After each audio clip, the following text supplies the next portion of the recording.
Great, let me back up one more time. Okay, so yeah, totally behind schedule. But what was I doing all this time? I will say I was a bit busy. Now, the line between me being busy and me procrastinating on doing something as out there as this for me, I can't tell you if I'm like lying to your face and saying, "Oh, I was so busy," or I'm like lying to your face and "Oh, I was procrastinating." Anyway, yeah, so that's what I was doing. I was doing research this summer, very intense. How do you say, rigorous? But I think there was a lot to learn from this. So that's what today's episode is about. Wait, should I do an intro? Okay, I'm going to. Anyway, if you're new, hi, my name is Logan. I'm a sophomore chemical engineering major at Howard, and I've been trying to vlog unsuccessfully so I can watch myself evolve, but also share important lessons. Like, oh, it's like a TED Talk. I learned that the original idea of TED Talks was to broadcast ideas worth sharing. Now it's just ideas change everything, but my thing is ideas that are worth sharing. I think that are worth sharing. So I think the main thing I'm going to do is recap my summer and some of the things I have learned in terms of personal growth, but I also wanted to talk about, something else, which I'll get to later. I forgot what I wanted to talk about, but that's okay. I'm sure I'll remember it later. Anyway, so on the topic of trying new things, it's scary, but it's doable. It's wildly uncomfortable, I will say. I auditioned to be like an MC for one of the annual symposiums that MIT does, and I didn't get it, but I auditioned. Now, a lot of people don't know that I auditioned, and that's okay, because I know, and I was really proud of myself, so much so that I recorded a video and sent it to my sister and my mother, I think. I was really happy, because it was wildly uncomfortable, and I was nervous, and I didn't want to do it, but I did it. It was a 1 minute elevator pitch about your research. The research of which I was very uncertain of. I was very confused. My postdoc and we had talked about it many times. I had read the paper and I was just still confused. And I didn't click until I looked up this concept. It's called spatial heterogeneity. I think, wait, spatial heterogeneity. Sorry, Dr. Seema. Yes, spatial heterogeneity. I think it's a pretty cool concept, and it really solidified why we were doing the research that we did. So, yeah, being embarrassed and uncomfortable and trying new things, it seems to turn leaves. So I'm trying to be a little more shameless, I think. Like auditioning, I feel like that's shameless. But I feel like as a woman, I carry a lot of shame just off the bat. Anytime I look at a man, I feel like they just have no shame. And if they took an ounce of my shame, I feel like the world could achieve peace. Um, Maybe. Anyway. Yes. So shameless. Being shameless. I'm working on that. Is that a TV show? Or is that Schitt's Creek? I think they're both real. Okay, anyway. Being shameless. One thing about MIT is they love to throw a party, okay? I was well taken care of this summer. The housing was great, the food was great, the seminars were great, and all the people wanted to do was celebrate. I even won a pair of socks and a standing ovation worth of applause because my hair was the best out of the entire cohort for the summer. Which is true. Not to toot my horn. It was My hair was fire this summer. But was that worth a pair of socks and applause because it was a superlative? I mean, they said I could go in a Pantene commercial. That was the title, like most likely to star in a Pantene commercial, in parentheses best hair, but they really meant Pantene. I think that's saying something. But they're just so interested in celebrating. I also got another coding certification over the summer from MIT, and they had us do like a little graduation walk and everything, and everyone was clapping, and I hated that. And then, of course, we had a certificate for completing the summer research program. I also hated that. I did not want to stand in front of people. But MIT certainly celebrates shamelessly, and I think I need to get behind that. I feel there's no reason to not celebrate. But I think now is the time in our session where I transition to in live recording, where you can see my face as I talk, so it doesn't feel so distant. Let's have a real connection. I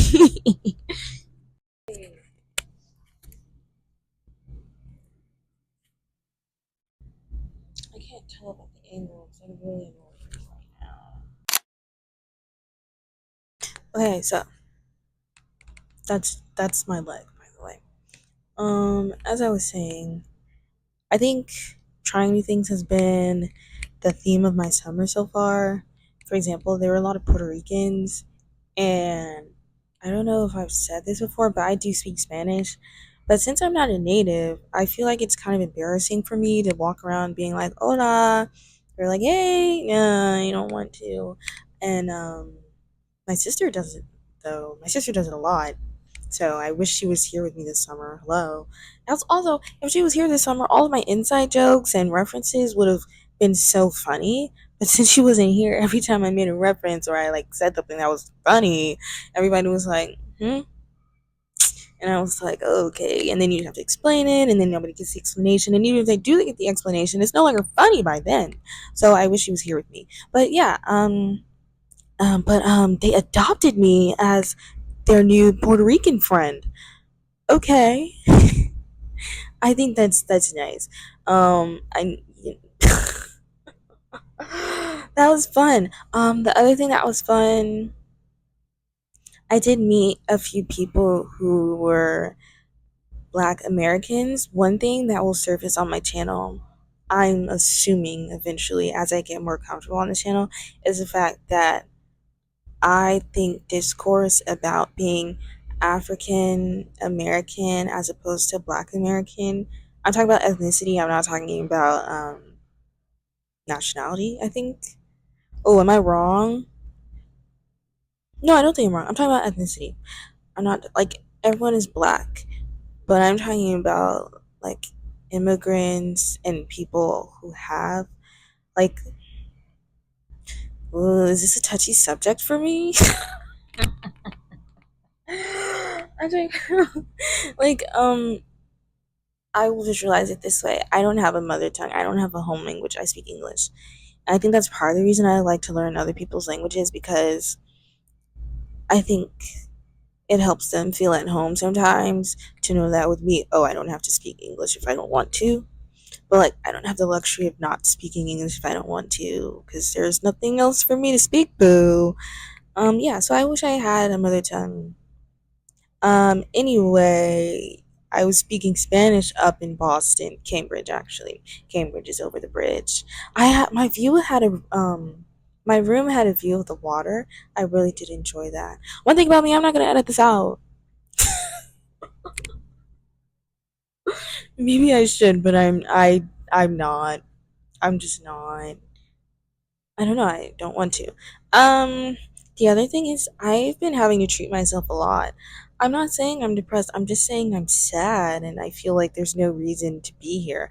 I don't like going home. I don't want to go to school. Allegedly, I'm a sophomore, which makes me upperclassman. I didn't accept that part when I said I wanted to go to school. So now I have to meet people, especially in my scholarship program. I have to like introduce myself to the younger cohort who's just been sworn in and they've had their trip to Ghana. Oh, speaking of trips, I took my first flight by myself. It was not as bad as I thought it would be. It was very quick. I got there maybe an hour and a half early, and it only took me 30 minutes to get through like TSA and the bag checking part. And thank God for Southwest before their changes for check bags went into effect because my bags are free, and I didn't realize that's because the program reimburses you for having a check bag, and I didn't get why because my bags are free. But it's because some people on different airlines like Delta or United, you had to pay for your bags, and I was like, oh, well, I'm not paying for my bags. I don't want to spend my money on that. So I didn't have to. I was really grateful about that. Yeah. But my summer was pretty impactful, I'd say. I really enjoyed it. Eventually, I enjoyed it. Like at the beginning, I kept calling my mom. I was like, I want to go home. I don't feel like I belong here. Like imposter syndrome is big up there. That school is nerdy. Okay, I'm nerdy. Oh my gosh, my keychain that I got from MIT as a souvenir, it says "Talk nerdy to me," and literally one of the titles of my video is like getting down and nerdy. I love putting academic spins on regular catchphrases. I love doing that, and it's. I think it was nice to see that other people do that. And also, one thing that I realized, I think my biggest lesson so far has been everyone is normal. I feel like I've said this before. Everything is made up. But the other part to that is everyone is normal. Nobody is greater than thou except for God. Okay? The other thing that got me through this summer, God did. God did, okay? Minnie and I was confused. The comp sci class was not for beginners. I told you I had a computer science certification for Python. That class was not for beginners. That class was for like advanced beginners. And I wouldn't even recommend it for someone who's doing research at MIT at the same time because not only, okay, my situation was a little unique. So I was a freshman when I applied to MIT, and so they accepted me as a freshman, and I was accepted through a leadership alliance. And one of the programs in that leadership alliance is made specifically for freshmen. And once you're accepted into the freshman based leadership alliance, you have some requirements as a part of the freshman, I wouldn't want to say cohort, but as part of the freshman program. And so I had to do two conferences over the summer, and I also had to do workshops from each program. Like MIT's program, you had to do grad chats. Is that spoiling if I say that? Okay, I won't. MIT, you had like four requirements, and then I had the coding class, and that had recitation, that had weekly assignments. And then for fire, I also had like info sessions that I had to do in order to get recognition for completing fire, and in order to get my paychecks from MIT, fire was a part of my requirement. So I had a lot of work to do, and I wouldn't recommend it. The research was demanding, and sometimes you get overwhelmed when you don't understand the research. So being overwhelmed and then being like, oh, I still have to do fire stuff, that wasn't very helpful. It's the same way that we had a communal kitchen because all the dining halls at MIT are closed, and so I would be tired after work and like trying to catch up on the Python, and then be like, oh, I'm hungry still. Like that would annoy me. Coming back from work and then, God forbid, I was hungry. Ugh, that was annoying me. I'm really grateful to MIT. You know, we had a meal stipend. Do you see how I'm trying to put a positive spin on everything? Oh, that's funny. I said that's funny. Yeah. The communication was also a mess. I don't that the communication was so dirty. It made me consider not coming back. And I really would come back. I could see myself going there for grad school, I think. I finally started to get the hang of Cambridge and Boston as we were leaving. So after our last community outing, when I say community, I mean MSRP community. After our last community outing, I was like, oh, I really could, stay here a little longer. But that was the day before we all left, LOL. But I think learning and trying to learn not only academically but professionally and personally also made my summer harder. Not to deter people from trying to get as much as they can out of a summer, but doing everything all at once, everything everywhere all at once was a little difficult because, I'm trying to be a better person. I'm trying to be more outspoken or at least more confident. Doing these videos is also something I'm using. I feel like I've said this so many times, but this is my vessel to try and be more confident. And I think that's part of the reason that God wants me to do this, because I feel like somewhere that He's calling me, I have to be maybe not a little more or like a lot more. There might not have to be a ridiculous difference in the way that I carry myself, but I think He's communicating to me that there must be some difference, okay? I can't just be like, I don't know, a wallflower, or just I have to be a little more out there. And you know what they say, to get something you've never had before, you have to do something you've never done before. So I think I'm okay with that. And this is just me being uncomfortable, and as you can see, I've unboxed some thoughts that I've just never checked. So, yes, it's okay to be uncomfortable. You can be uncomfortable. And it's okay to try new things that are scary. There are scary things out there. And it's okay. You can take a challenge by choice. That's what they called it at MIT. Challenge by choice. And I'm grateful that they allowed me to have so many choices and so many challenges because I did act on them. And I think I am coming out as a better person.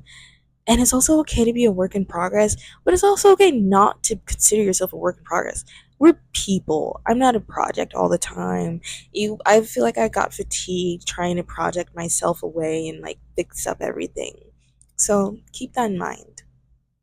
Okay, anyway, should I do it again? Yes. Subscribe to my YouTube channel. Again, my name is Logan, and be sure to check out the description. That's where I put all my favorite things if you want to listen to what I'm listening to or watch what I'm watching. LOL, this is really okay. I think this is getting fun. See, challenge by choice, get uncomfortable, and see, I'm getting comfortable in the uncomfortable. Okay, bro, Mr. Smith will be so proud of me. Anyway, bye.